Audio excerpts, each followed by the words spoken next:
As a case officer for the CIA, you will focus on clandestinely spotting, assessing, developing, recruiting, and handling non-U.S. citizens with access to foreign intelligence vital to U.S. foreign policy and national security decision makers. You will be expected to build relationships based on rapport and trust using sound judgment, integrity, and the ability to assess character and motivation.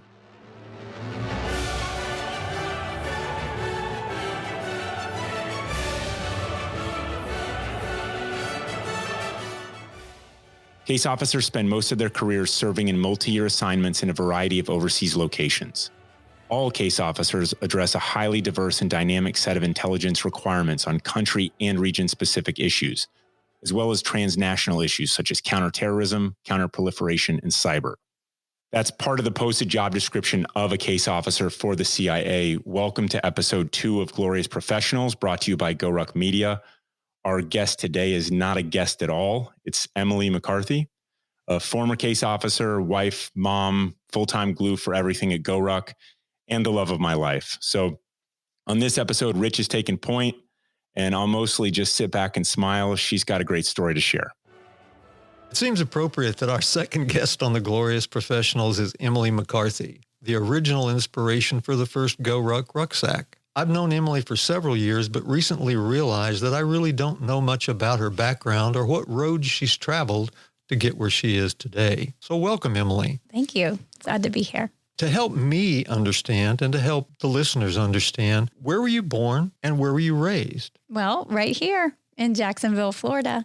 Local girl makes good. Yes. There's fewer of us, I think you can find these days. You know, people are always like, oh, I didn't know you were from here. So it's a good place. Well, these days, everybody you meet seems to be from another location rather than where they are when you talk to them. Yeah. That's cool. Yeah. I mean, it was a good life here. I mean, it's changed a lot. It's grown. So did you go to school in Jacksonville or in Jacksonville Beach? In Jacksonville. Oh, okay. Mm-hmm. Yeah. I actually grew up going to schools near where I lived. And my mom was a public school teacher for 40 plus years. So she was a big believer in public schools and thought we should go there because if she was going to be teaching there, we should go as well. And so that worked out fairly well up through about middle school. Middle school was kind of a rough time in Jacksonville those days. There was a desegregation suit going on where they would just bus kids from different neighborhood to, other sides of town. And, I was oblivious to what that meant at the time. But when you think about it now, it's pretty radical that, that was still going on in the 80s and 90s, right? So kids that I grew up with in our neighborhood, kind of near this university, we were bused for over an hour to a different part of town. And I have to tell you, I learned a lot just by observation in that 6th grade busing time that I had. There was a lot of rebellion and experimentation and things like that. And one time our bus driver got so upset with the kids that were in the back of the bus starting fires and other things. And I was always sitting in the front, mind you, doing my homework. But we got dropped off at the juvenile detention center and left there. He just dropped us off. My neighborhood was a little rough too, right, is what I'm trying to say. And then we got bused to a rougher neighborhood for 6th grade. And I actually got into a lot of fights that year. Just trying to, just sticking up for myself and others. That's interesting. When you were in school, what did you really enjoy? I loved school. I'm a educator's daughter, so I always loved learning. So yeah, I loved everything about school. But I love school. I love sports. I didn't like getting in trouble. So it didn't happen very much, but occasionally it did, sometimes by accident. I think about 3rd grade. It was like a big deal in public school to we had this fence. And when we get let out for recess, it was like everybody who was an athlete wanted to line up on this line. This makes me sound really old, by the way. This sounds like old school stuff, but it was really cutthroat. We'd line up on this line and you basically, it was a race, run around the fence and who could get back won that day. And I used to pride myself on being always the first girl and sometimes the first kid too. But this one time, this boy named Josh got really mad at me for beating him and he kicked me in the side. And I had those damn Guess jeans because they're the only ones that fit me, that had the zipper on the side. Yep. Remember them? And he kicked me so hard that it like cut me, because of the zipper. And I just remember being really pissed at him. And like, I basically fought back. And that's one day I got my name put on the board for that. And I just thought it was really unjust because I was really annoyed because it wasn't fair, but I just shut up and put my name on the board that day. Of course, my parents didn't care about my name getting on the board. They trusted me, but they knew you better than that. 5th grade, becoming a patrol in 5th grade really let my inner nerd and cautiousness shine. 5th grade seems to be a tough grade for a lot of people. I had a problem in 5th grade, Did but you? that's not to talk about tonight. Well, so. I'll put that on the list to talk to you later. But yeah, so Jacksonville, the middle schools in Jacksonville notoriously, and I think unfortunately even till this day is pretty hit or miss in the public school system. It's a rough time. I taught middle school, but in a private school, and it had its challenges, even in like a smaller environment.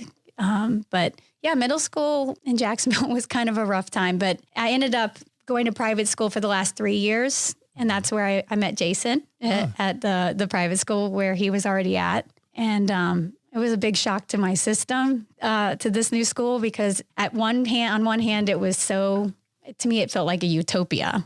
It just felt like, the campus was beautiful. The teachers were great. The kids were all motivated and were hard workers. And I just to give you an example, in 9th grade, I went to this larger high school where my mom taught, and I would sneak away at lunchtime when everyone would go to the cafeteria. I hated the cafeteria. It was loud.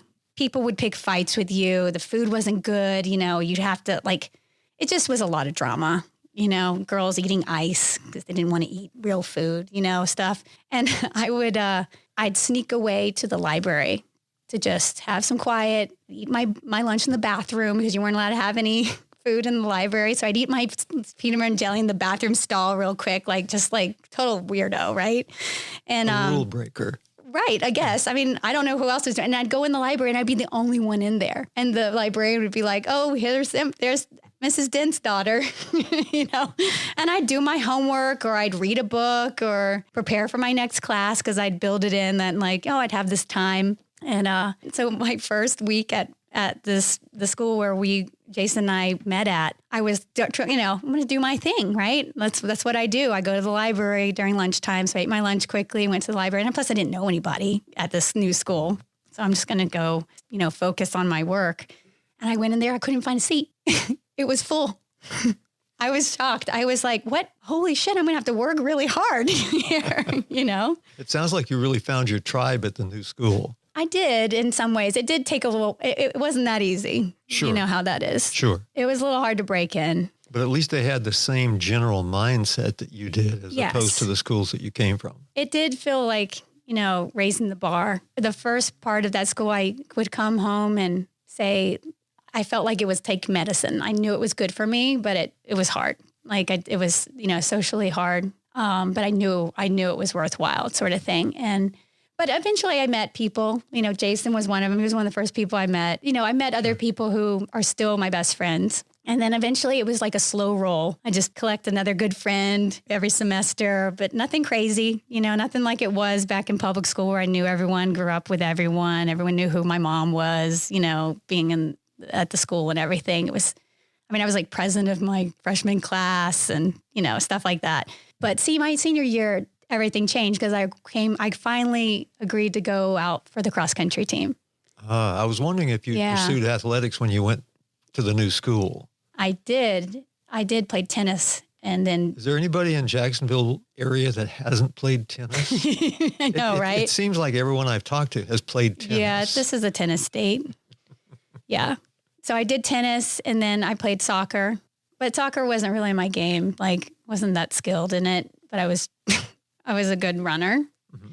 And finally the cross country coach, she just hounded me. She would always be like, just come out, just come run with us. And I ran a few relays and track my junior year. And then something changed where I said, okay, I'm going to try this cross country thing. And I went out in the summer before, and that's where I really found my people. That was like going back to the run around the fence Okay. kind of thing, you know, and like, but in a good way. We were all buddies, you know, pushing each other. A continuation, but an expansion. Well, I think something like running or even rucking is like, so it's something so pure about it, right? There's no politics involved. It doesn't matter if the coach likes you or not, if you're going to sit the bench or not, you know, you just get out there, you toe the line and then you go, and the first person that crosses it wins. Like it's beautiful in its simplicity. You're an individual, but you're still part of a team. Mm-hmm. That's exactly what I loved about it. It was a real team environment, you know, more so than any other team I had been on. It's something that I took on to college kind of naively. I got into the college I wanted to go to Georgetown University. Okay. And I was very excited, but I was like, you know, I think I'm just going to continue running, which my coach was supportive, and she reached out to the head coach there, and he sent me the training program for the summer and said, sure, have her come on. Well, here I am thinking, oh, wow, this is great. When really, I didn't know at the time that Georgetown was the Division I top 3 ranked school in running, and that they were recruiting only the top athletes in the nation. And I was like, good, but not great. You know, I had decent times, but I just showed up like, yeah, this is cool. I'm going to do this. And then being like, oh, you were Foot Locker national champion? Oh man, what have I got myself into? But it was so great. But she's still one of your best friends to this day. She's still one of my best friends. We love you. Yes. She is. And she remembers that day I met the coach. And it's funny, like I only basically got to walk onto that team because of something called Title IX. Oh, got it. Thank you. You know, I mean, they needed more females to match the male sports. And it was one of the best mistakes I've ever made, you know, not knowing what I was getting into. And there's something about being like fearfully ignorant about things. I wasn't deterred because I just didn't even stop to think about, well, what are they ranked and what are their times? And, you know, if I had gone to the school that I probably would have gone to if I hadn't gotten to Georgetown, University of Florida, I wouldn't have been able to even walk onto their team because they're a much larger school. You know, their Title IX thing was the different dynamic. And they would have probably said, well, you have to have these times to even show up, like set a foot on the track. And I may not have, I don't know what those times were, but it's possible I wouldn't have made the cut. Well, there's a bit of luck in everything we do. Right? Yeah. Sounds like you walked into a great spot. I did. I mean, it wasn't like it was a freebie or anything. No, you worked for it, I'm sure. I'd never run in snow before. I've never run up like a steep incline before coming from Florida. At that time, the races in high school in Florida were only 2 miles, and it's a big adjustment to go to 5K or even 6K. Mm-hmm. So my first cross country season was abysmal. I'm talking, I was last in the entire race in West Virginia. But it was a learning experience. Oh, yes. It was. I learned that I hated running in hills in West Virginia. I mean, I've never been dead last in anything, and I was dead last. They had to like wait for me to finish, but I was like adjusting to a lot, you know, first semester away from home, going from running maybe 30 miles a week to 90. And yeah, it was just, there was a lot. I remember right before that race, I got robbed in my room. Really? Yes, at Georgetown. At Georgetown University? Yes. Yeah, so I lived in Harbin Hall, same one as Bill Clinton. That's what everyone told me when I got there. I was on the 6th floor. My roommate, I had met her at, before we started school, just at some sort of visiting day for, kids who got into Georgetown. And we just hit it off and decided we were going to room together, kind of take the mystery out of it. So I was like one of the few track and field folks that weren't living in a track and field dorm with another athlete, which I actually ended up loving because I got to expand my friend group. But so she wasn't there. It was the middle of the day. I was getting ready to go to my last class before getting on a bus to go to West Virginia. And I'm beat, right? I'm barely surviving at this point because of like all the running I'm doing. I mean, it's 2-a-days. It's just serious. And, the hills really got to me.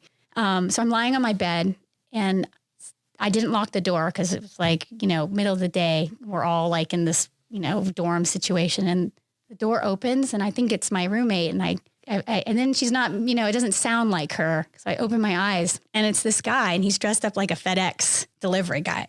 And I jump up and I'm like almost blocking the door because my bed's near the door. And I'm like, hey, what are you doing? He was like, delivering a package. But he grabs my wallet. I had this like man wallet at the time. They just didn't have like a lot of like different types of things that whatever. I had like an old wallet of my dad's. It was like stuffed full of like, it was like really thick, like a burger size, He just grabs it off my desk and runs out. And I'm thankfully, like I wasn't blocking the door enough that would prevented him, but he just ran. And I was like so out of it that I just started chasing him. Like I chased him down the stairs. Like, we're just doing this thing. We're like running down the stairs and run past the guard who was like, obviously just like, joking around. Mm-hmm. And I'm like, he stole my wallet. I'm telling everyone I see, like, I'm chasing after this guy. He stole my wallet. So I'm chasing him through campus from Harbin all the way down steps and everything. And this guy's just taking off and he's throwing stuff out of my wallet, grabbing the money, trying to throw it out. So I ended up getting everything but the money. It wasn't not much money, but I was just like, I remember stopping at one point. He ran off. I couldn't catch him. He was really fast. And I was like, just beat. And I'm standing like with no shoes on in the middle of like campus. And I'm just like, God, motherfucker, stole my money. I'm getting this mental picture of you. I know, right? I get on the bus and I'm just pissed. And then I have this terrible race. And then I come home and I'm a broke college student at this, I had a work study job. I babysat on the side. I did anything I could for money. I did all these like research projects, where I'd go and like take a nap in an MRI and get $75 for it. I mean, I did all this weird stuff. You can ask my friends, my teammates. They're like, Emily never slept in college. She just was always doing some weird thing that none of us even knew existed. I'm sure I believe that. Yeah. And in all fairness about your race in West Virginia is a gorgeous state, but it does have some serious mountains. Right. And it sucks to run up and down them. It did suck. So. That race never ended. So what were you studying in college? What was your majors? I was a French major. Oh, okay. Yeah. Like my mom was a French teacher, so I was obviously very influenced by that growing up. My house was filled with everything you can imagine from France. I can imagine. I think I saw a blog that you had done about your mom and her visits to France and 200 Eiffel Towers in the house or something. And it's and counting. Yeah, and counting. So what did you intend to do with that degree? Initially, I wanted to be in MSF, so Médecins Sans Frontières and Doctors Without Borders. Mm-hmm. I wanted to be living in Africa on the front lines, helping people as a doctor. Oh, that's cool. I know. I thought that would be cool. So did you do that? No. Okay. But I ended up doing something similar. Well, tell us. Yeah. Just to back up a little bit, I did the pre-med route, which was really hard. Sure. And especially to go from like I basically was a language major and a pre-med, which meant I didn't do anything in English ever. It was like all numbers and then papers in French and Spanish. Because I ended up doing a minor in Spanish. Okay. I remember I took like a Shakespeare class as a break. I was like, just... Shakespeare was a break. Let me just take a Shakespeare class. It'll be fun.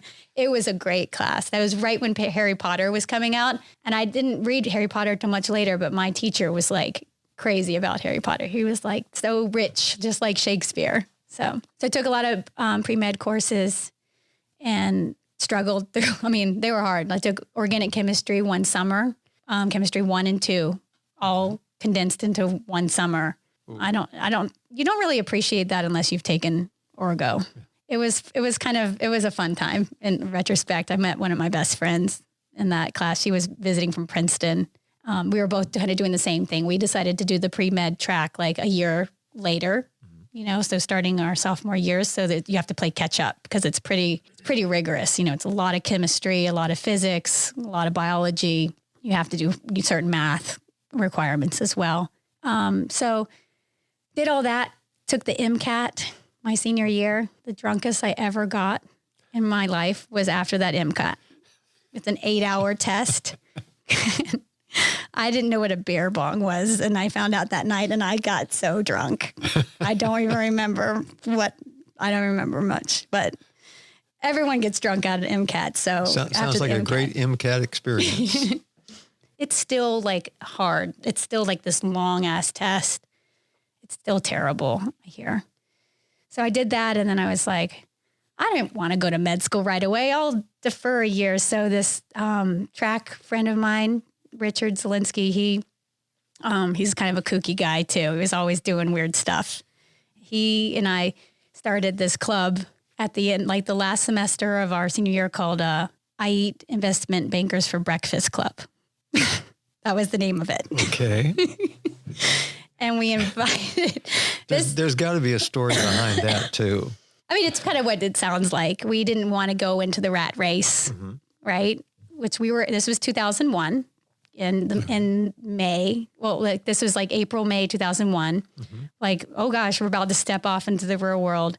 We don't really want to go, because Georgetown sends a lot of people to New York afterwards to go be investment bankers. Right. And we were like kind of going against that a little bit. Like, we don't want to do that right now. We want to see the world, and we're not going to worry about our student loans just yet, sort of thing, you know? And so we actually had like 15 people show up to the meetings that we held in the library. That's pretty good. So we had all these people show up to these meetings, and then we basically pulled together resources, because this is before Google, was really a thing. And so to get information, you had to really do a lot of legwork, right? You had to actually make phone calls and fax things, and, email you had to look stuff up. Yeah, email was just kind of getting going. Not everybody was really up to speed on it. So we basically pulled together resources to find out. And we came up with basically the spreadsheet of, well, here are all the organizations that you can do post-college that are service related. These are the areas where they do them. This is if they give you a stipend or not. This is, if they help you, do the paperwork to defer your loans. And this is how many years you need to do. This is if they offer training, basically just all the information, right? Right. And probably only a handful of us ended up doing something like that, but he and I both did. We ended up doing the same program. We ended up going to separate years of it, because I deferred a year because my dad died suddenly, like right after I graduated. So I ended up going later, and it was to a program to Ecuador. It was life-changing. It was really great. So you said you minored in Spanish. Yeah. So you had some background going to Ecuador with that, some help, language-wise at least. Yeah.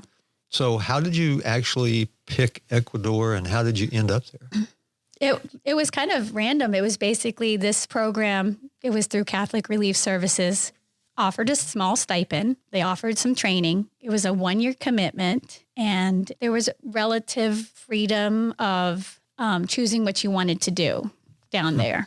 So, sometimes like you go to these programs and there's a lot of strings attached. Sure. Right. So this was part of the research of it, was kind of figuring out like, what's the best fit? And it was a really great fit for me. I ended up not applying to Peace Corps because I thought the 2, sometimes 3-year commitment just felt so long. Right. And it felt like a really long time to not pay student loans and be in the workforce or something like that. But it's not that I regret where I went at all. But I do, in retrospect, think that 2 years, like from the hindsight of being, my 40s now, it's not that big of a deal, right? So I always tell kids that are graduating college or, in that time in their life, like this is the time that you really need to figure out, you need to go have an adventure, I don't mean just an adventure where you have your parents' credit card and you're just wandering aimlessly. I mean to go do something real. Mm-hmm. Now, this was what year that you went down there? I was down there from 2002 to 2003. So 2001 had happened, all of that was going on in the world. Yeah. You're down there. How did that strike you? It was weird, but like I told you, I deferred a year. Right. So in 2001, I was in Washington, D.C. In the Watergate building when September 11th happened.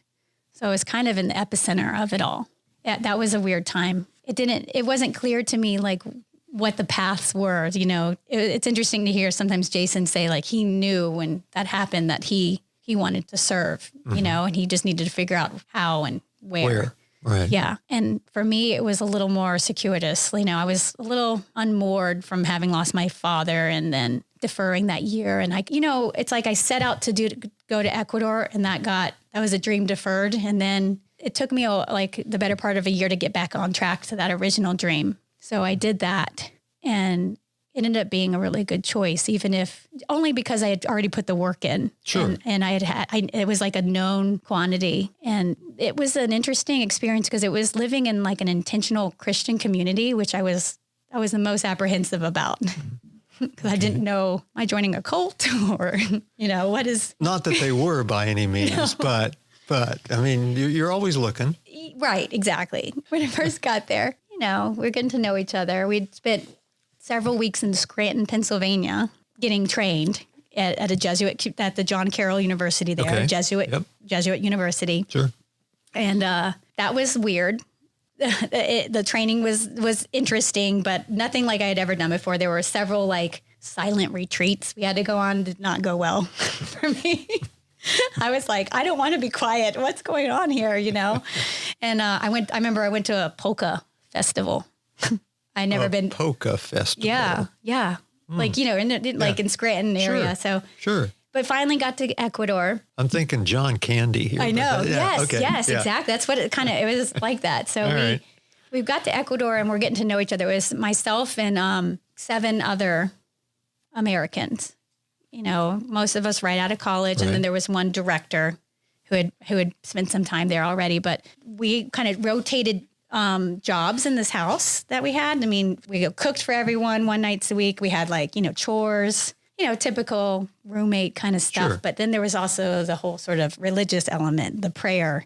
And so we all had to lead prayer, one night a week. And this really wonderful person who I grew to love, but I didn't know what to think about her right out of the gate. Her turn to lead prayer, she wanted to wash everyone's feet. And I was like, you're not touching my feet. I'm not okay with this. And there was like, at the beginning, people kind of wanted to kick me out because I was I was a little like, I'm not so sure about this. And when the first night I woke up after we were in country, I got up and went for a run, and that caused a really big stink in the house. They didn't think it was safe for me to go out, and they didn't like that I didn't ask permission. And I basically stood up against all of them and said, I didn't come here to be in a minimal security prison.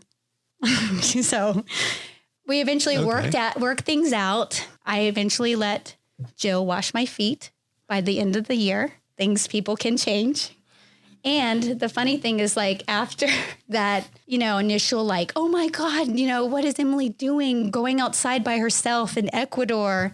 Eventually, I got every female, which we were all females except for one guy. I got every female running to the bridge by the end. And it just took people different, people need to go their own pace, right? Right. To get comfortable to an area. But my way of getting comfortable was to get out and look around.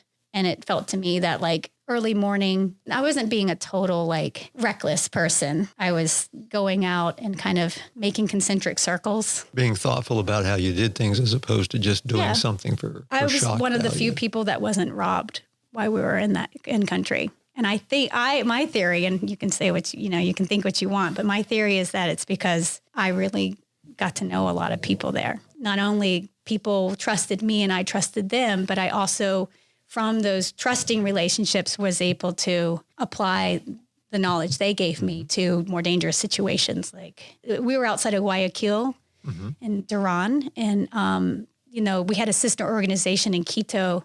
And we took a trip up there, and these Ecuadorian friends of mine had told me that when you hear someone go, like do whistle signaling, right, and you hear it again, it's like basically 2 people coming in to rob you or attack, right? And I was in this very busy square in this, center plaza of Quito, and saw this going on, and like looked and saw them kind of pinpointing towards me. I was not the only, gringa there, but one of the few. And they would wait until you kind of wandered off on a side street away from the main area, and that's when they would get you. And I saw this kind of happening, and I wouldn't have known that except that I had befriended some locals, and they had kind of told me like, hey, if you ever see this, watch out, sort of thing. It always pays to get to know the locals. It does. And oftentimes when you do something out of the norm, it will stop people from doing things because they don't know what you're doing. Right. It throws them off. You're not being the normal tourist just wandering around unaware of what's happening around you. Yeah. You have a purpose. You're out, whatever you're doing. You're running, you're moving, you're going through an area, and it'll stop them in many cases from approaching you and doing something bad. Right. Because they don't know what you're going to do. Yeah. It works. It does. In that case, I ended up going to a police officer, thankfully not a corrupt one, and paid him $5 to walk me down to the taxi stand so I could get in a taxi and go back to where we were staying in Quito. But I hear what you're saying when you're running, when you're on a mission and you're not just getting lost or going down an alley. Yeah, because was it a risk for me to go out that first morning when I was in Ecuador? Yeah. But it wasn't was it the riskiest thing that it, ever happened? Sure. No, because it was the time of day felt okay. And I feel like we could be locked up in this compound for a long time without knowing what's out there. And that doesn't seem very safe either. Sure. You want to know one of the hardest jobs in the world is being a volunteer. I'm sure.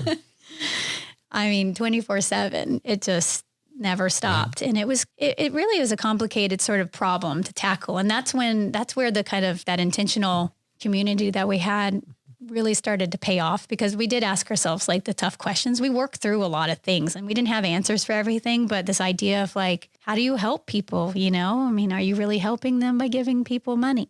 Are you really helping people by giving, by food? I mean, these existential human problems. Right. And you have to just live with it. You can't just drive through. We actually lived in it. Our accommodations were basic, no hot water, not really good running water, sparse living conditions by any standard here, but it was far and away better than our locals, the neighbors that we had. And we were known to be, this group that was there to work in the community and help. And you don't realize this at the time, but you make a lot of mistakes until you figure things out. And you also have to, set up the next group that's coming for success. And regardless, even if you make mistakes, and it can be in a volunteer job or you can be in the military or wherever, if the locals feel that you're really trying, they understand and they have the awareness that you're really trying to do something as opposed to just getting by. Right. And that makes a great difference. And even when you make mistakes, those mistakes are forgiven because the people understand that you're there for the right reason and that you're trying to do the right thing. Right. But you bring up a great point, because a lot of them do understand. But some of them are you meet others that are jaded. Oh, they know you're leaving. They know that even a year seems like a long time. It's still temporary. You have to get over this, am I like Marie Antoinette in her Hamlet, playing the part of being poor, even though I know I'm not. Right. I've got safety nets that people don't have. I mean, these are hard questions to ask yourself. This is really when you start to say, it really is luck when and where you're born. And what is our responsibility? Where do we draw the line? And we grappled with this during, but I grappled with it more after. I mean, I got a lot out of that year in terms of healing and getting in touch. I mean, I actually chose to become a Catholic there. I went to catechism classes with the priest, and because I had never been baptized Catholic, I went to Georgetown and obviously grew close to the faith there. But then it wasn't until Ecuador that I took that step.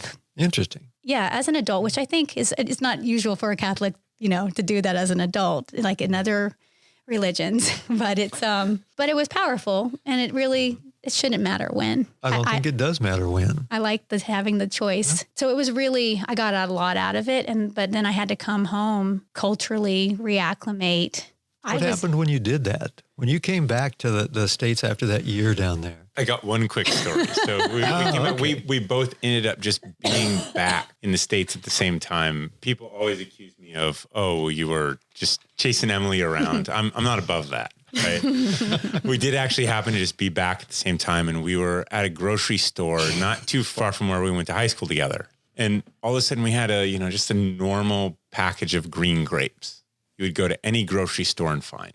And we went through the checkout. I can see it right now so vividly. And we're there, and Emily's always just spunked. She's always got energy. It's just always throughout her whole life, her daily life, everything. And we go through the checkout, and I watched the lady scan the green grapes. You know, they weigh them and then they punch the code in and then it pops up how much it costs on the thing. And it was something like $9, $11, something like that. And I watched her eyes turn into saucers, right? And she looked and she's like, wait, what? These grapes are $9 for this little thing? She's like, no. Right? Like this is right. And she wagged her little finger and bottom line is we didn't buy the grapes, right? I was happy to buy the grapes for her, anything for Emily. Sure. But we didn't buy the grapes. Yeah. There was a lot more than came with that too. I mean, reentry was hard. And, you know, I've since lived abroad and come back and it's never been as hard as that was. I think it was just such an intense experience living down there. It was formative. I was actually thinking about this the other day when I was talking to like a young soon to be college graduate. And she was going through a little bit of I don't know what I want to do. I don't know if what I've studied is worth it. You know, just having this moment of doubt. And I said, you need to go do something like this. I learned so much and it really made me appreciate like service in a different way. All of our lives are a formative process, but there are some periods that are more incremental than others. Mm-hmm. It's a process that unfortunately very few go through. Yeah. Really. Or they used to go through it more often, or now it's just like it's shielded. Or they insulate themselves from it. Yeah, I think that's a better way to say it. You're insulated from it. Because oftentimes Americans insulate themselves from the culture that they're in when they're in a foreign country.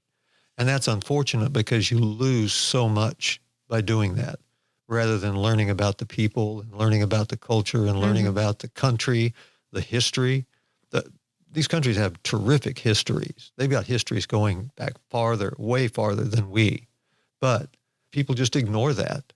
And they become, unfortunately, the ugly American in many cases. I became a better American from living in Ecuador for a year. And that's terrific. And I would hope that more people do that. Mm-hmm. I mean, I hope a lot of people listening to this choose to go along those lines because there's a lot to do out there. Right. And I used to think, you know, younger, you had to go out, you know, outside of the borders to have this kind of experience, but I don't think so. I think you just have to go outside from wherever you're insulated. What is your norm? And that you can do that in your same city. Sure. If you really want to. Your city, your state, your country. You don't have to go into a foreign country to do that. No. Yeah. It probably might happen a little faster just because it's so intense. You know, you start dreaming in a different language and having that sort of, you know, all the cultural things. You're wondering if everything you're doing is wrong. I mean, you just question it soon, you know, faster, but you don't have to, especially in America where we have so much diversity and you can go and find these pockets of these communities. And we have such expensive green grapes. God damn it, these grapes. So what happened after the green grapes? I was in this weird place, right? Where I got it. I was like, no job is beneath me and I'm just going to figure it out. I started like substitute teaching. I came back and started coaching some cross country at the high school we went to. And then, you know, I went to Cuba for like a month. Cuba. Yeah. It was awesome. All right. How did you get to Cuba? Yeah, that's a good story too. But yeah, no, I basically found a friend that was shooting a movie down there and tagged along. And once I realized that I didn't really need to do much there, I kind of went on my own and traveled to the island, and it was a cool experience. I'll bet it was. What year was that? That was 2003, and I've since been back, and it was in a different capacity, you know, shorter trip, a little more, you know, they were controlling it more. But at the time, you know, there were Canadian and European visitors, but there weren't that many Americans. And that you know, what really boggled my mind is I had just left Ecuador. You know, I'm still like trying to piece that whole thing together, still processing on that, you know, seeing really a lot of poverty, more poverty than I'd ever seen really, and get to Cuba and the poverty wasn't that bad.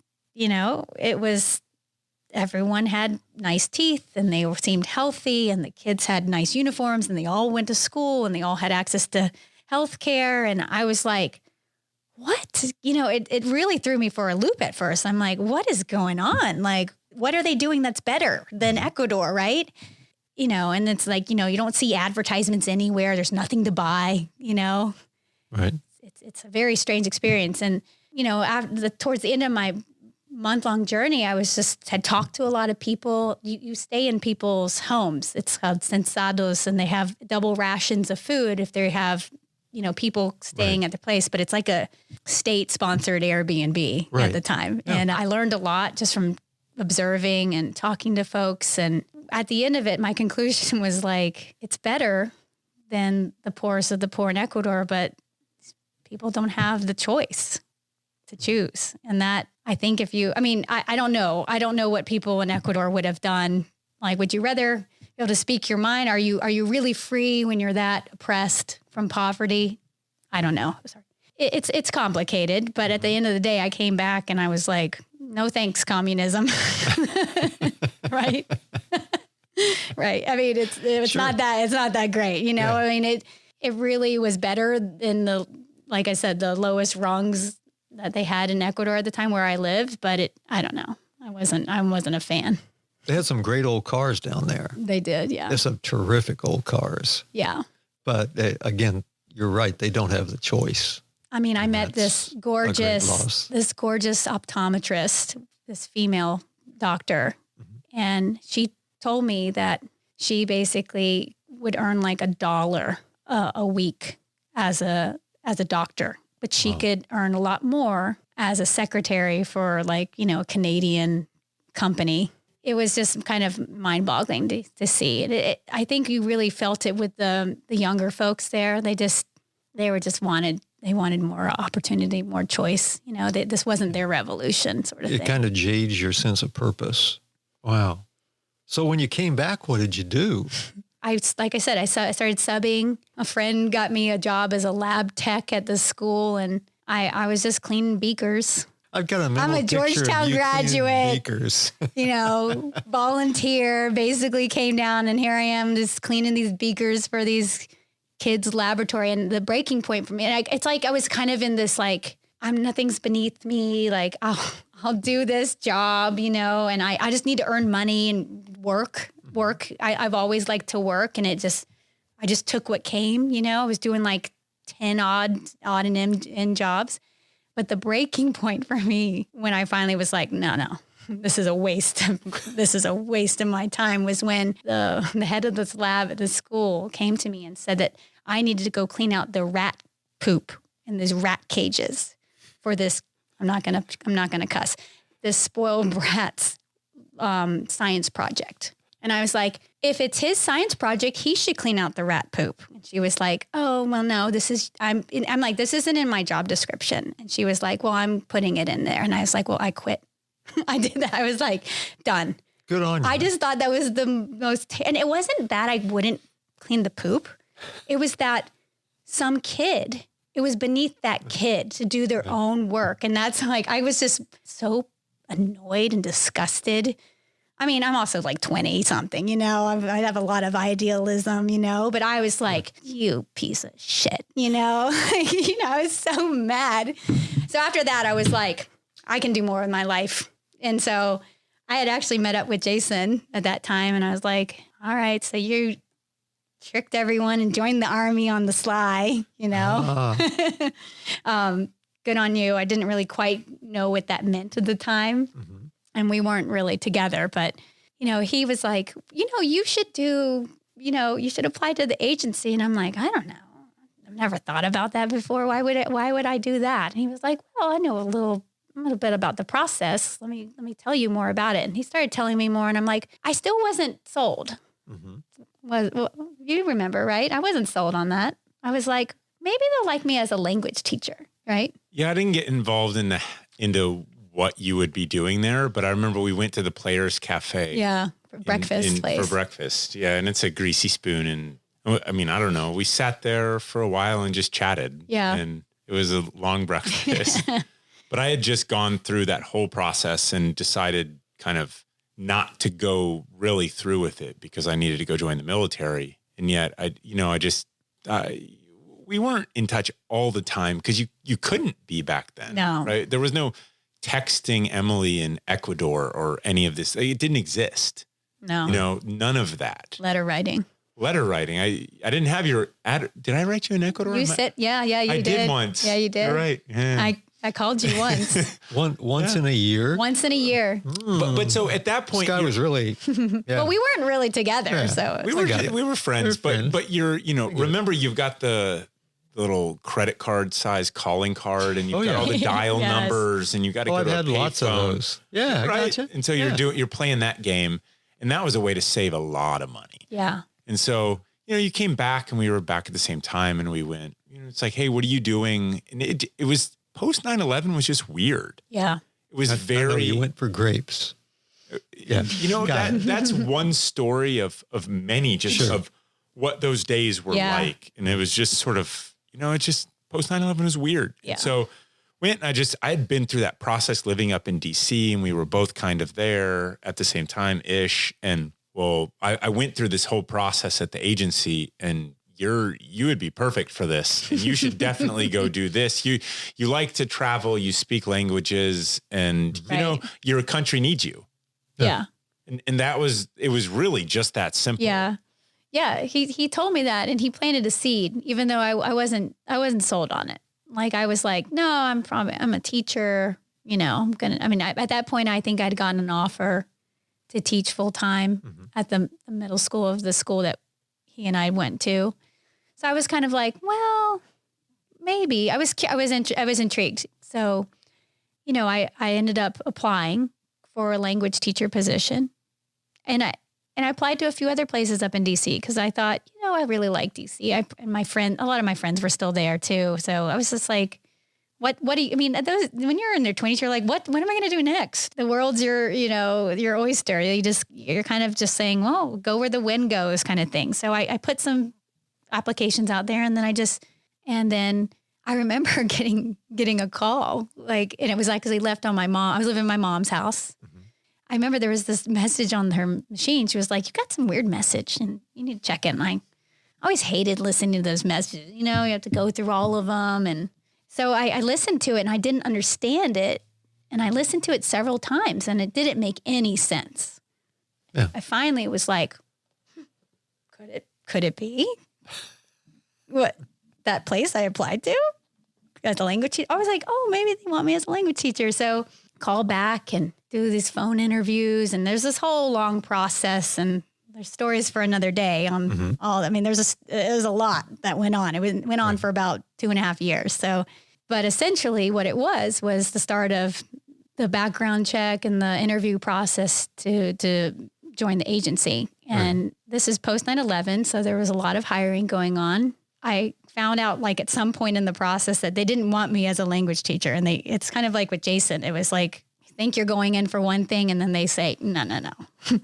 We've got other ideas. This is not how it works. Right. And they basically said, this is not how it works. We hire native speakers for our language teachers. And I was like, oh, darn, there it goes, and then they told me, no, we have, another position for you, like an operations officer. And I was, had to go online to look up what that was. Mm-hmm. And I was like, that looks kind of interesting. They tell you to read Ron Kessler's Inside the CIA. And read The Economist. Yes, I did read both. In fact, on one time I was traveling up to DC for some interviews and I had that book in my carry-on, which at that time TSA was going crazy and just dumping stuff out. Yeah. And the guy saw it and he goes, I didn't want to know what you're doing. The TSA guy, he was like, just move on. I don't want to even know. I was like, I'm going to carry that book around me forever. Yeah. So that was a long process. And the whole time I was really skeptical because all I knew was the movies. And I was like, me and my new Catholic self was very worried about being responsible for civilian casualties. Right. So I was like, in all my interviews, the first thing I'd ask was how does this work? How would I get information that would lead to an airstrike? And they were like, oh, I built it in a little better. It was a little smoother than that, but that was my main concern. That was one of my main concerns. I was like, I'm not going off this like do good in the world and then turning into like a killer. What you didn't realize was the hook had been set years before. Yeah. That service was a way of life. Right. And then it was multiplied when we talked to Jason.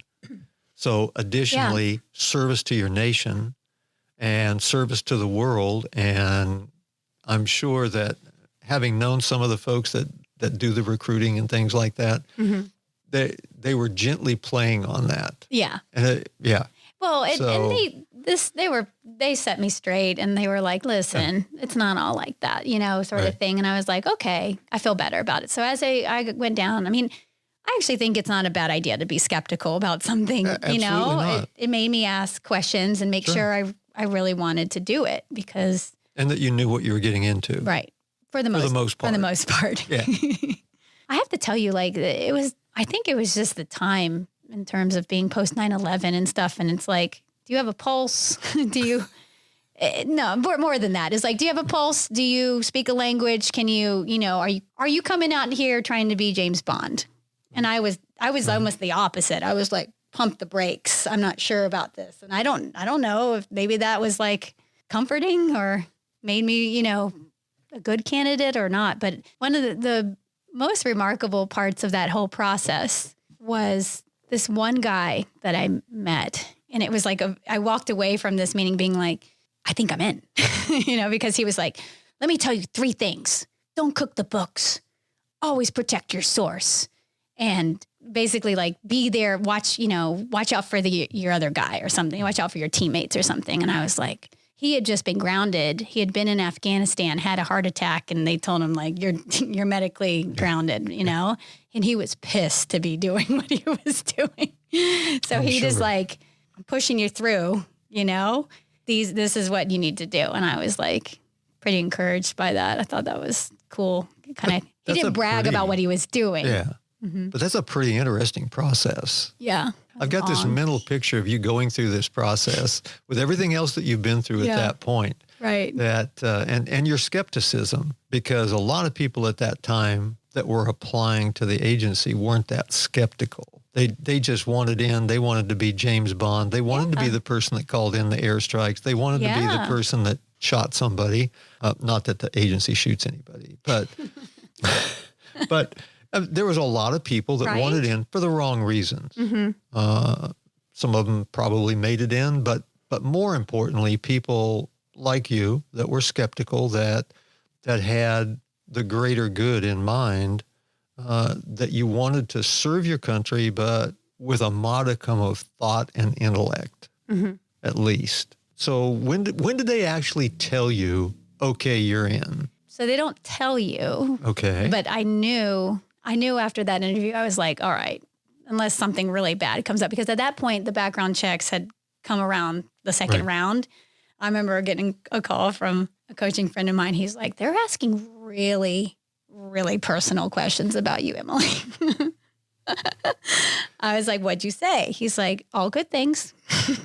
And so at that point, I was like, all right, this is kind of shaping up nicely. And at this point, Jason and I are dating. And so I'm kind of, when I get a chance, I let him know how it was going. But I just got an offer letter, a conditional offer letter. Right. And it was almost 3 times what I was making as a teacher. So I didn't even think to negotiate like I should have.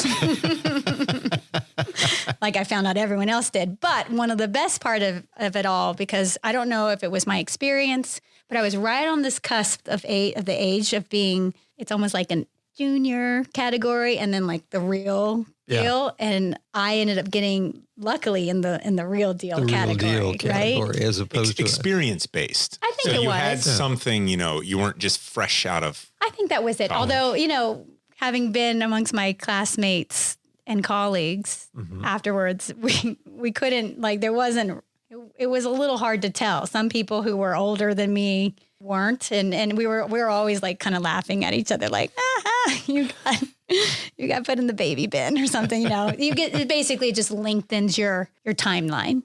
Well, without getting too specific, talk us through what happened then. You mean in terms of like entry on duty and stuff? Yeah. What happened to you? So I, accepted the conditional offer. You get your date to start. And I remember, so I moved up to DC. Jason and I got married.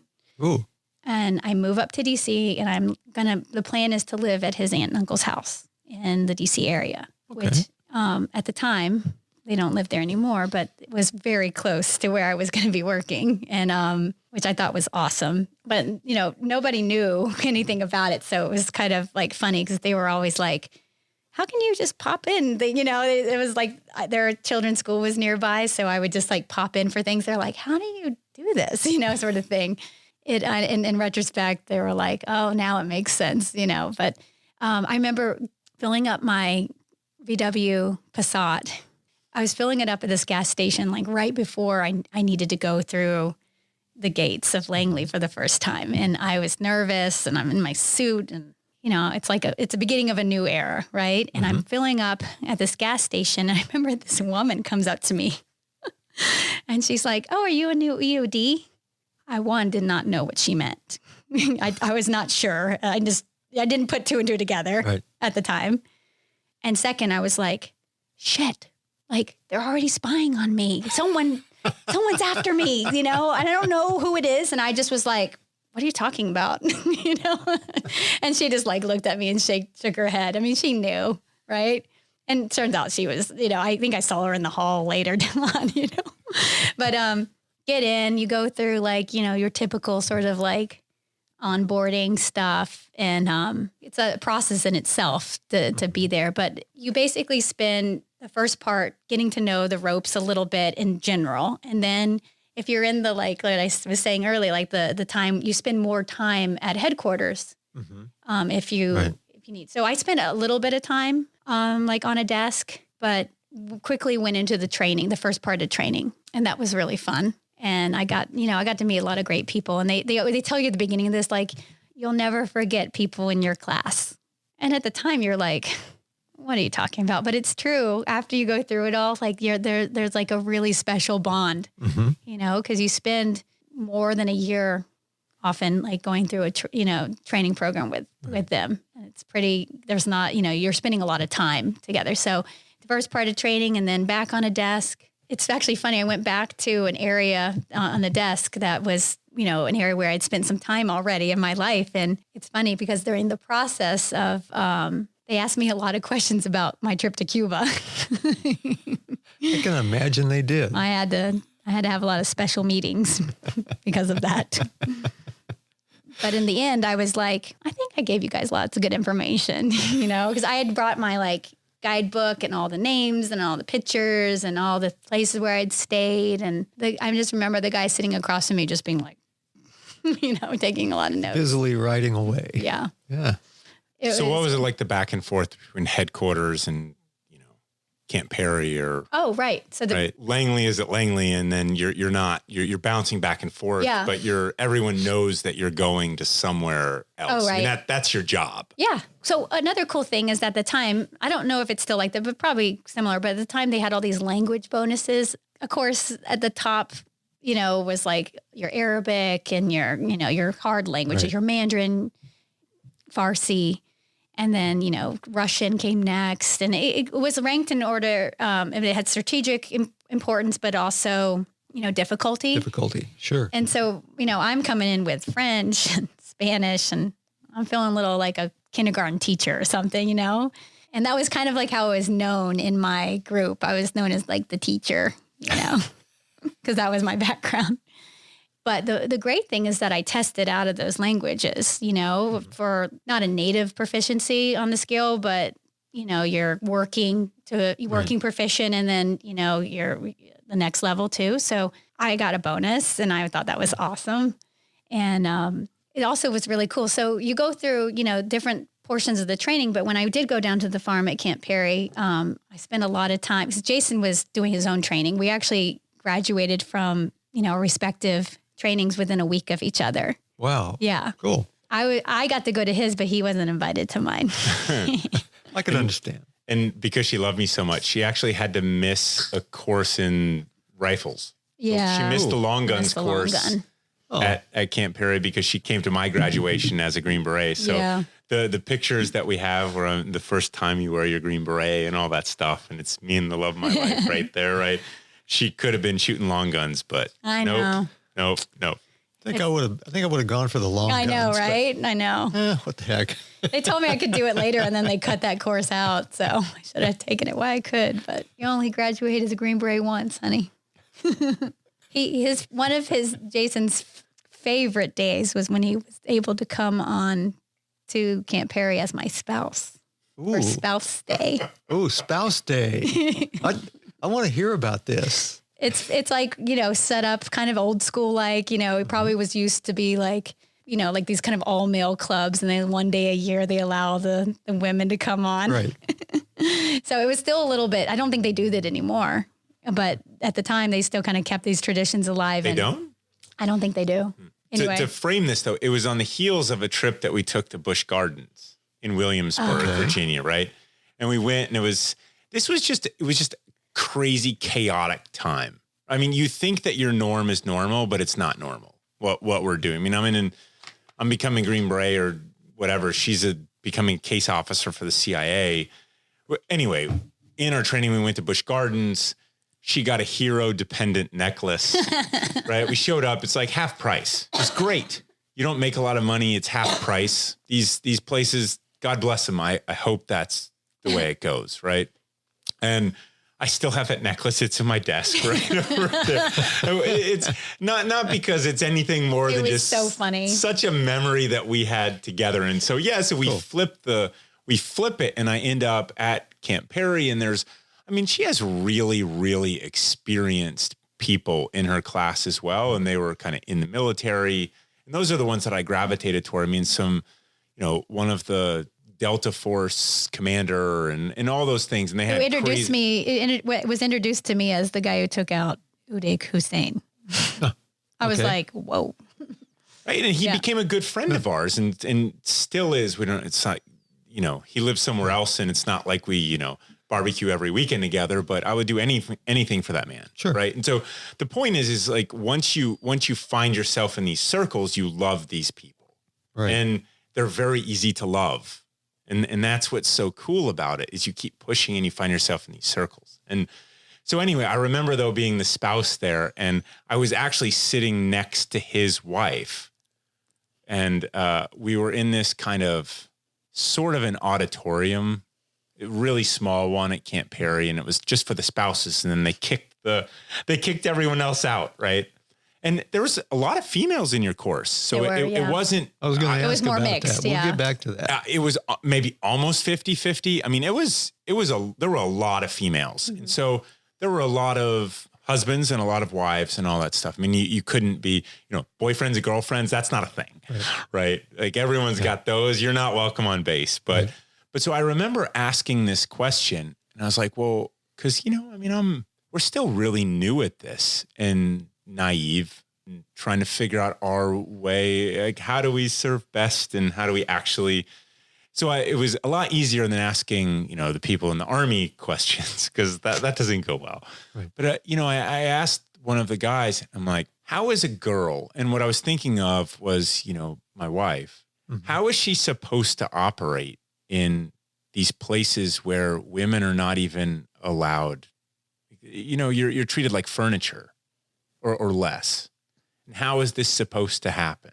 And, I had certain places in mind and, it's war zones, mostly in the Middle East. And it's not. And he's like, look, we have a really low rate of bad stuff happening. We're the United States. We operate out of embassies and we train people to operate differently where we need to, but the risks are very low and we get a lot out of, and it's a rewarding career for the women who do this job. And I still think about that. And what I came to realize over time is that women have, no matter what, certain access and placement. I mean, women and men are different. Sure. And if you're operating out of an embassy, there's embassies all over the world and we're the United States of America. That's a really great business card to have wherever you are. They will treat you differently. And so, it was turned my perspective on its head a little bit. And it took a long time to actually figure out what that would mean. And that turned out to be her story.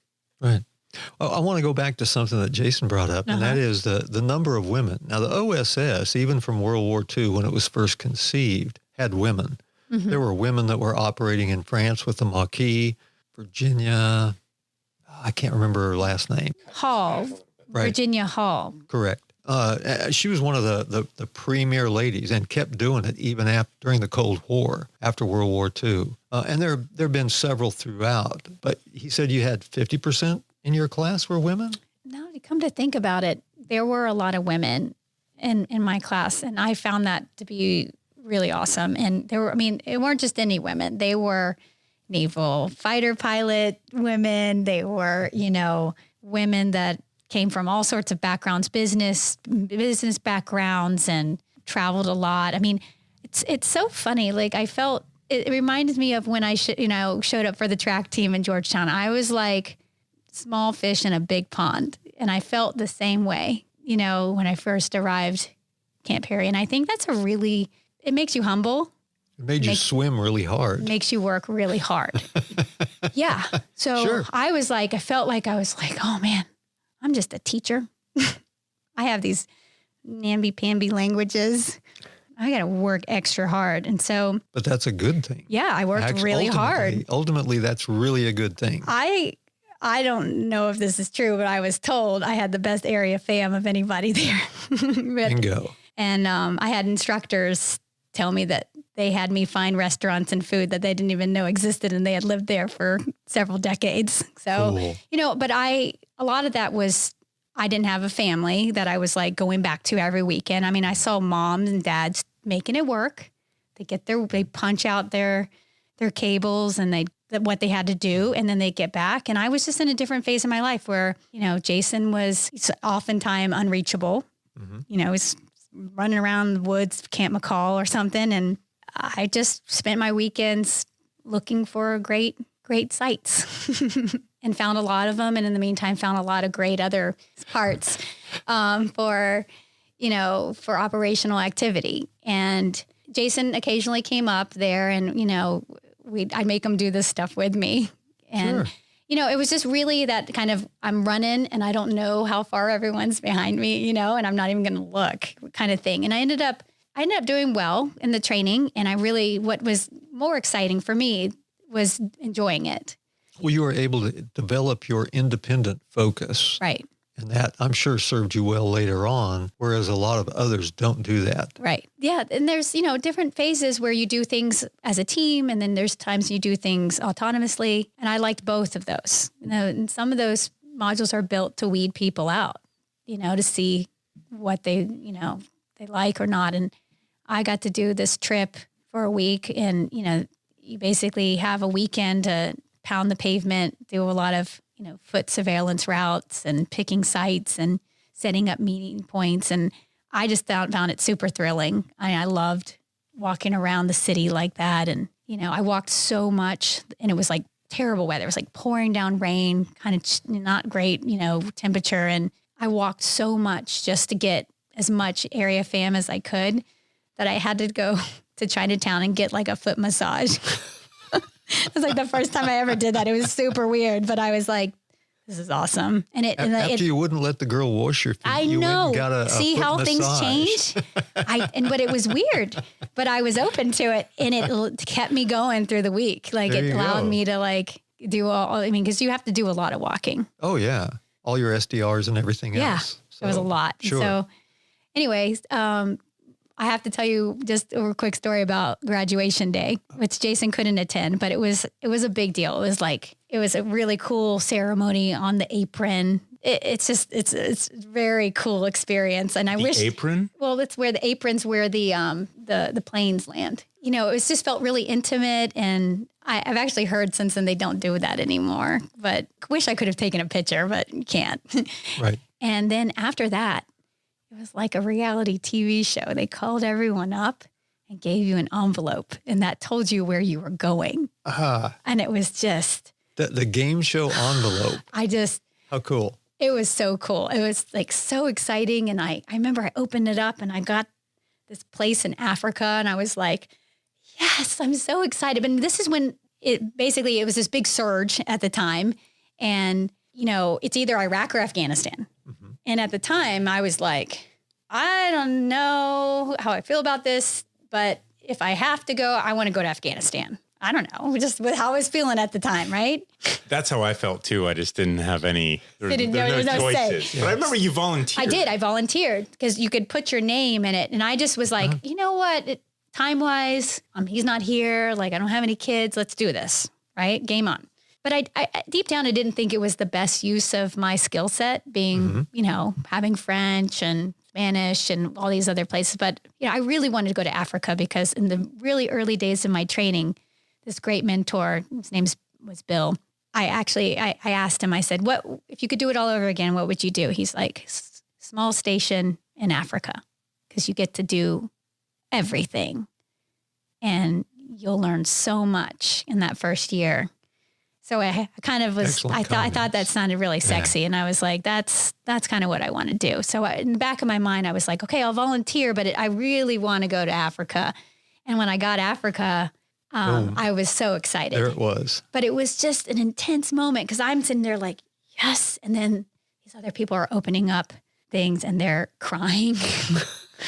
Their screams. I mean, it was mayhem. I mean, it was really? Like, yes. And so anyway, we were all just like, you really learned about people that day. And anyway, so after that, it was like the best summer of my life, doing all the fun stuff at Camp Perry, all the driving and medical and land nav and shooting. I mean, we didn't get to jump out of airplanes like they used to, but it still was very, very cool. Cool. I mean, we lived in these dorms and I was just like, this is the summer camp I never got to go to as a kid. And we'd play soccer every afternoon. And, some people hated that, but I was like, this is my happy place, So I really enjoyed that and think fondly of it. And then, then it's just a long hurry up and wait to go somewhere else. But it wasn't that for me. I kind of waiting to go to the place that was on my card, but I got called into the chief's office and he was like, I'm going to make or break your career. Well, there's an interesting thought. And I was like, yes, sir. He was like, president wants to know what's happening in Sudan with the Darfur peace agreement. And you're the only person that we have here that speaks French because we can't go through Sudan. We have to go through Chad because Sudan's not giving us any visas anymore. Do you want to do it? And I was like, yes. All right. So I was super excited about that and had like a couple weeks to figure that all out. And I went to REI. I spent a shitload at REI. I needed to, man. I got like this cool blow up mattress and we still have that mattress. We do. It's red. It's pink, pinkish red. Yeah. But the best thing I did was I walked across the aisle from the DO, Directorate of Operations, to the DI, the Directive of Intelligence, and talked to my friends, the analysts, who, how things are in the government. They normally don't play nicely together. Right. I was naive and didn't really follow those rules. And I ended up being friends with the guy, talking with them. And there's still some of them are some of my good friends, actually. And, but I did this because I had a friend who was like one of my best friends from college who was an analyst. So I kind of already knew, I was familiar with her. I respected her. She was super brilliant and great linguist. And I just knew what a resource she was. So I just thought, well, obviously, they're probably similar extroverts and introverts, on the other side kind of thing in some ways, just generally speaking, it's not always the case. But I went over and I was like, hey, I'm going to Chad and I'm going to work on this thing. And they were like, oh, we just got back from there. And I'm like, well, great. And I sat down, I'm like, tell me everything you know. And they're just like pleased as punch because no one ever asked them for this stuff. Yeah. And I'm just like taking notes and nodding and they're giving me all these insider, tips. And I'm like, this is great. Giving me books to read. I went and got all these books at the Barnes & Noble, read them all. REI and Barnes and Noble. And there were only like 3 books on Sudan at the time, or Darfur. So, I mean, I just was so excited. And, it just kind of boggled my mind a little bit, though, that I was the only French speaker available.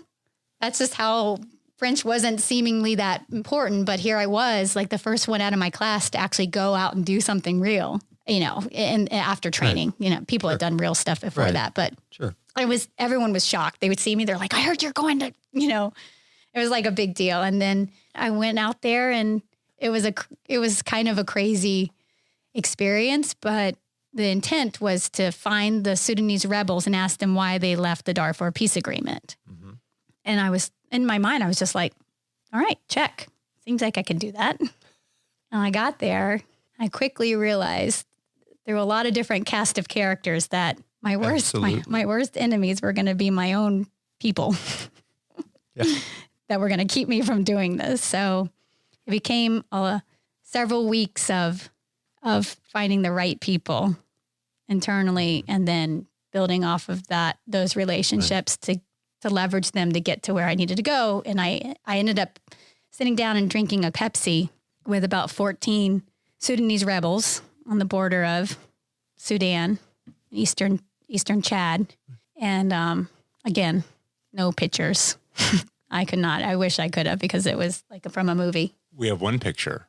Yeah, but that was before this meeting. Oh, that was before. Yeah. That was just one. And one. Pepsi was not written Pepsi. It was in Arabic. Yeah, it was in Chadi in Arabic, or whatever. Maybe just regular Arabic. I don't speak Arabic, but it ended up, it was kind of like being in a movie a little bit, because it's like I got picked up by this guy named Mohammed in this black car and then transported to this compound. And I'm wearing a suit with another State Department officer that I had befriended, 2 females, both Emily.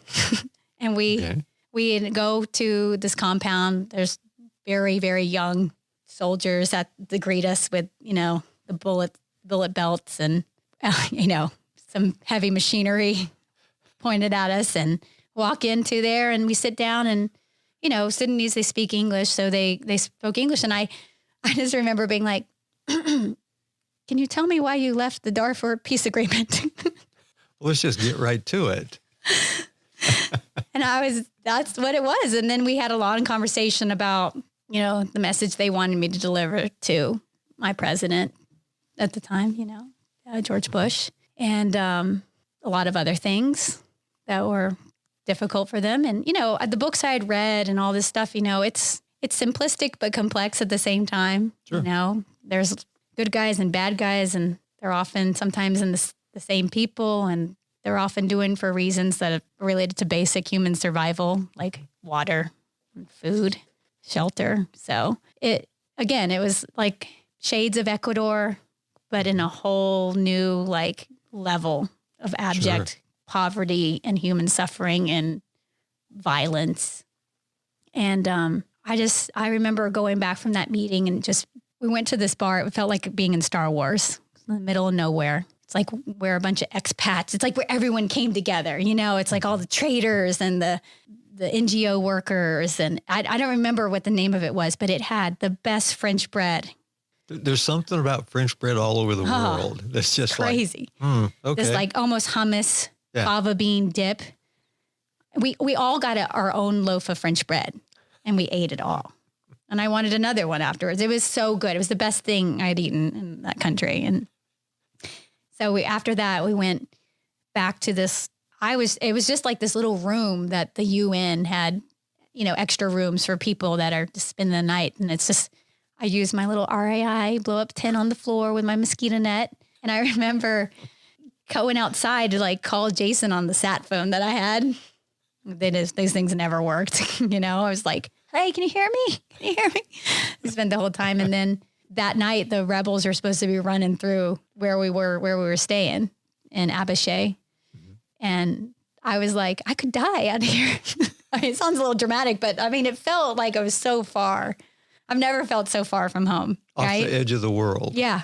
Yeah. And I was like, I could. You've just had French bread with the traders from Tatooine Seriously. in Star Wars. Yeah.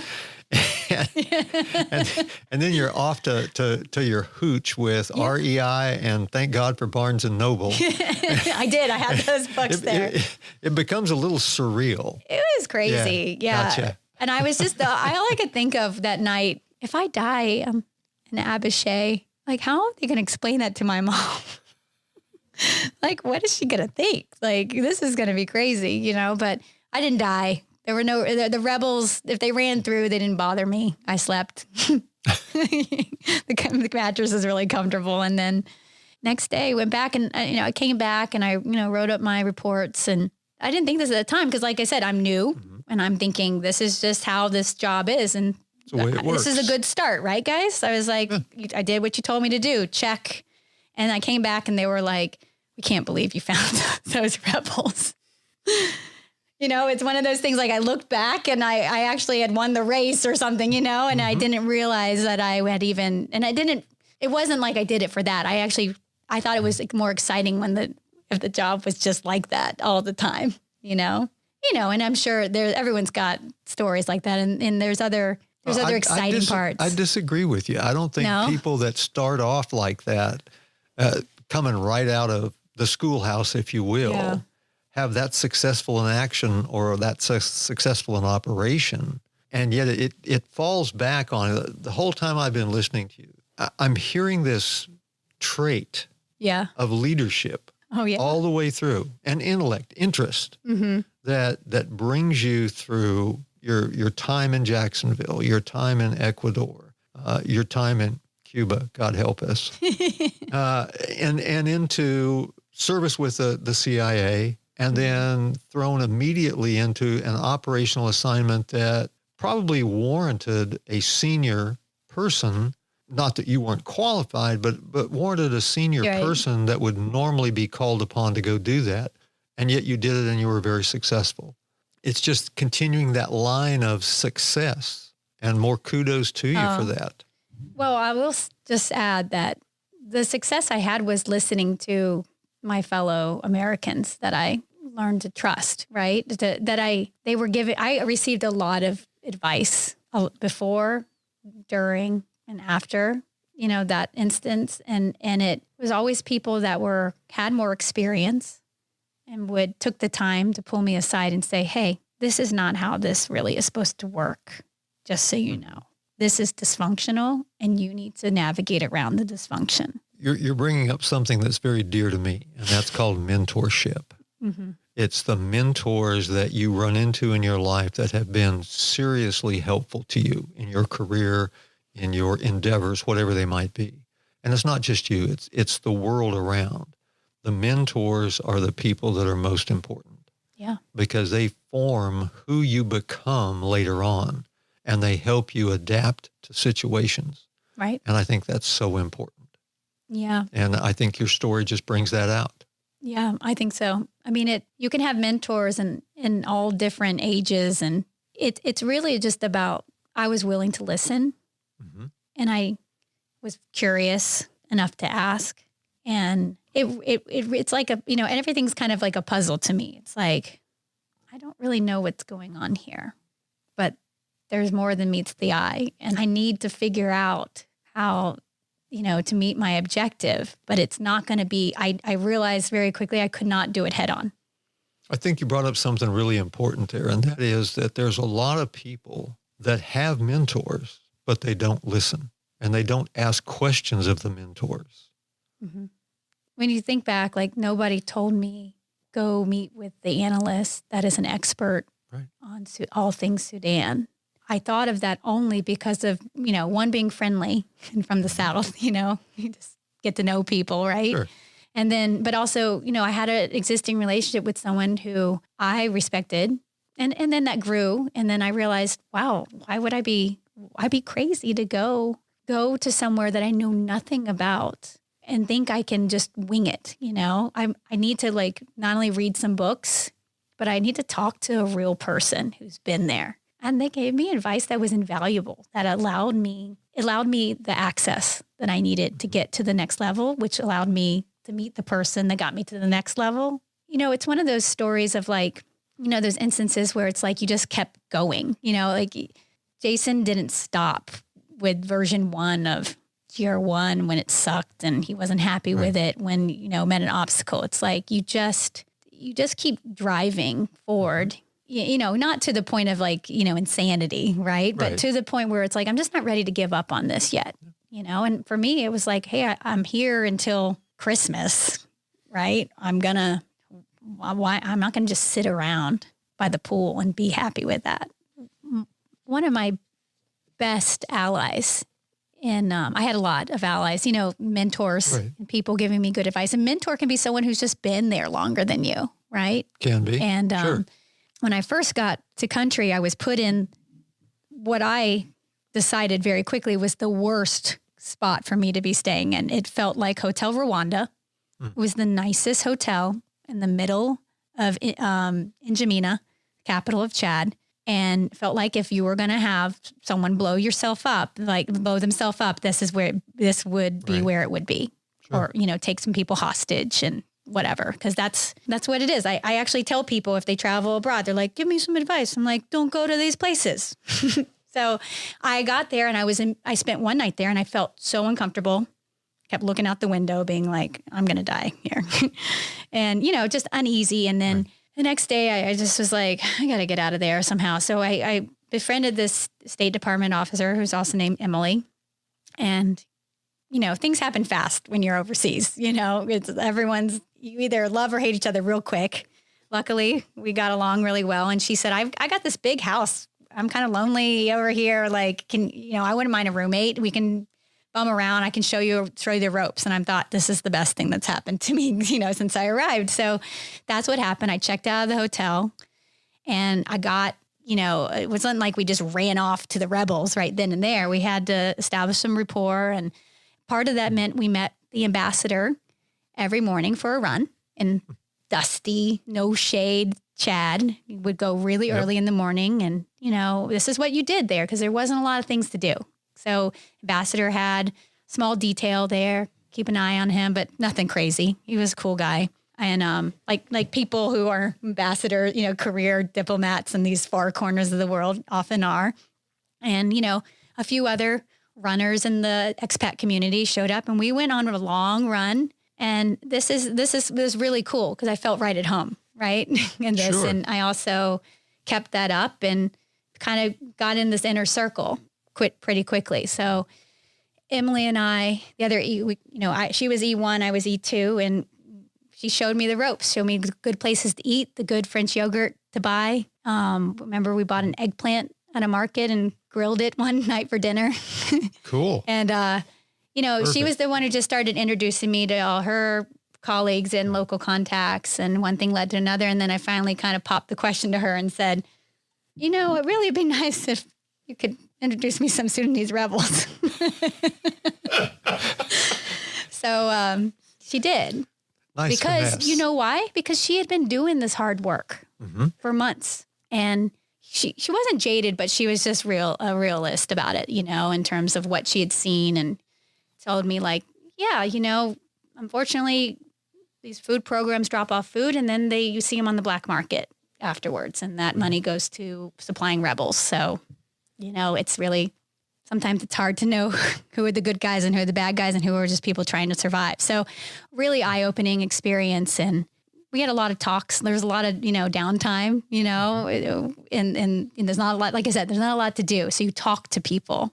Sure. And you have real conversations. And so, she actually went on to leave the Foreign Service and to become a doctor because she wanted to work for Médecins Sans Frontières, which comes back to what I originally, what got me interested in this in college. And I just admired her and respected her. And she was a mentor of mine. And she is a doctor today and doing great things, whether it's through MSF or another organization. But I looked her up recently and she's doing some awesome stuff, as I knew she would. You don't have to be Emily or speak French or work in Africa, but there's so many opportunities for everyone, women, men, young and older, to serve. And the type of adventure that she was having, I was like, man, this is the life I want to lead. I want to be asking these tough questions. we have to understand, like, it's like being realistic about human nature, but not letting it completely demoralize you, right? Correct. And still believing in good out there and still thinking that, because, this woman, Emily, might have thought at this point in her career, like, I'm not making much of a difference, but she inspired me. Absolutely. And that's the thing that strikes me about your entire story that you've talked about this evening, is throughout this whole process, it's all about service. Mm-hmm. And the people that you've known are all about service, the good ones.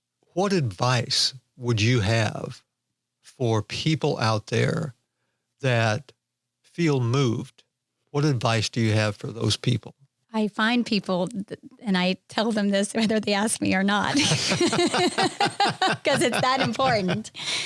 Well, find someone that's done something that you find is amazing and that just really interests you, and talk to them. Go talk to someone who served in the military and ask them about, their experience. Go talk to someone who served in Peace Corps. Go talk to someone who served in the Foreign Service. Go talk to someone who's been a teacher their whole life.